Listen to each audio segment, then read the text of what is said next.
নমস্কার বন্ধুরা, কেমন আছেন সবাই? আমার চ্যানেলে সবাইকে স্বাগত জানাই। আজকে গাজরের ক্ষীর করে দেখাবো কেমন। তো দেখো, প্রথমেই একটু গোবিন্দভোগ চাল নিয়ে একটু ভিজিয়ে রাখতে হবে। জলে একটু ধুয়ে পরিষ্কার করে ভিজিয়ে রাখতে হবে। 2 চামচ মতন নিয়েছি, বেশি কিন্তু নয়। হ্যাঁ, তাহলে এই ক্ষীরটা বেশ অন্যরকম হবে আর কি। আর গাজর বেশ লাল লাল গাজর পেয়েছিলাম। হ্যাঁ, সেটাকে ভালো করে গ্রেট করে নিয়েছি। ছোট ছোট যে গ্রেটারগুলো হয় না, মানে ফুটো ফুটো যেগুলো, সেটা দিয়ে করে নিয়েছিলাম একদম মিহি করে। তো দেখো, কড়াতে দিয়ে দিলাম 3 চামচ ঘি। তার মধ্যে একটু চিনে বাদাম দিয়েছিলাম। কাজু বাদাম আমি এখানে ব্যবহার করিনি, তোমরা চাইলে ব্যবহার করতে পারো। আমি চিনে বাদাম আর এখানে কিশমিশ ব্যবহার করেছি। খুব ভালো লাগে খেতে। এই নয় যে সব সময় কাজু বাদাম দিয়েই করতে হবে, যে বাড়িতে যেটা থাকবে সেটা দিয়েই করতে পারো। বাদাম নাও দিলেও ভালো হবে খেতে। তো দেখো, এই মতন বাদামগুলো ভেজে তুলে রাখলাম। হ্যাঁ, একটা কথা বলি, বাদামের খোলাটা ছাড়িয়ে নিতে হবে কিন্তু, নাহলে একটু মানে অন্যরকম তেতো তেতো লাগতে পারে, অনেক সময় লাগে। তার মধ্যে ওই ঘিয়ের মধ্যে বাদামগুলো তুলে নেওয়ার পর গাজরগুলো দিয়ে দিয়েছিলাম, গ্রেটেড গাজরগুলো। হ্যাঁ, দিয়ে বেশ ভালো করে একটু নাড়াচাড়া করে নিয়ে তারপরে দুধটা ঢেলে দিয়েছিলাম 1 লিটার মতন। তো বেশ ভালো করে একটু গরম হয়ে যেতে দুধটা, একটু যখন হালকা ফুটে উঠলো তখনই দিয়ে দিলাম চালটা। কারণ দুধটা অনেকটা আছে, চালটাও মোটামুটি যদি সেদ্ধ নাও হতে পারে অনেক সময়, যেহেতু সামান্য অল্প চাল দিয়েছি।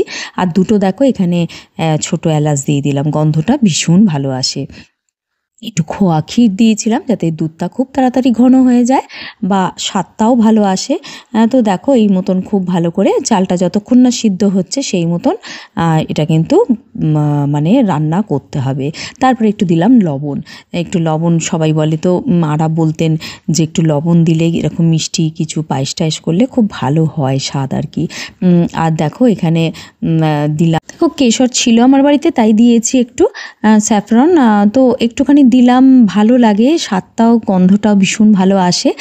তো এরকমভাবে দেওয়ার পর এই বাদামটা যেটা ভেজে রেখেছিলাম না, মানে একটু এরকমভাবে ভেঙে ভেঙে আধভাঙা করে নিয়েছিলাম। এই বাদাম আবার চিনে বাদাম আবার গোটা গোটা পড়লে ভালো লাগবে না পায়েসে, কেমন ছোটো ছোটো করে নিয়েছি। আমার খোলাগুলো কিন্তু ফেলে দিয়েছিলাম, নাহলে কিন্তু একটু তেতো তেতো লাগতে পারে, কেমন। তো দেখো, এই মতন সব দিয়ে ভালো করে ফুটিয়ে নিলাম। তারপরে কনডেন্স মিল্ক দিয়েছিলাম যাতে দুধটা তাড়াতাড়ি ঘন হয় আর স্বাদটা বেশ ভালো হয়। তোমাদের কাছে যদি কনডেন্স মিল্ক না থাকে, গুঁড়ো দুধ একটু দিতে পারো কিন্তু। আমার মা বলতেন যে কোনো পায়েসে একটু গুঁড়ো দুধ দিলে খুব ভালো একটা স্বাদ আসে। তো তারপরে একদম সব শেষে দিলাম চিনিটা, নালে না চাল টালগুলো সেদ্ধ নাও হতে পারে অনেক সময়, না কীরকম হয় না আর কি এই ক্ষেত্রে।